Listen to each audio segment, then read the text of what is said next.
Бәләд сүресі. Рахман.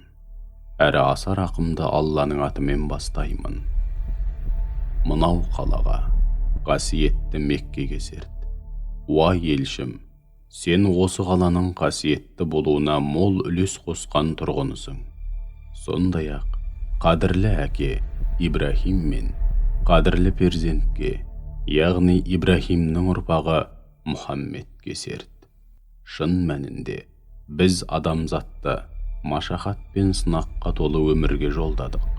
Адам баласы өзіне ешкімнің күші, құдіреті жетпейді деп ойлай ма? Мен қисапсыз мал дүние тұтындым деп мақтанады. Әлде ол өзін ешкім көрмей тұр деп ойлай ма? Біз оған көрсін деп екі бірдей көз бермедік пе? Сөйлесін деп бір тіл, қос ерім бермедік пе? Сондай-ақ оған жақсысын ұстанып, жаманын тәрк етсін деп екі жол көрсетпедік пе? Алайда ол қиын белестен асу үшін қажыр қайрат жұмсамайды. Қиын белестің не екенін білесің бе? Қиын белес бір құлды немесе тұтқынды азат етіп, бостандыққа қауыштыру.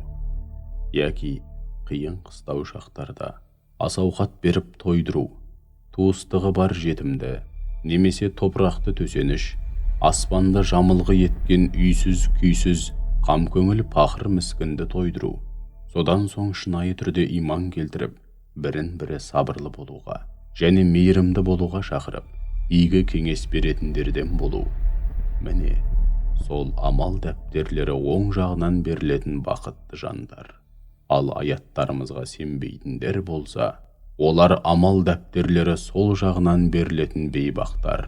Олардың жазасы өздерін толықтай орап алатын, жалын атқан отта жану болады.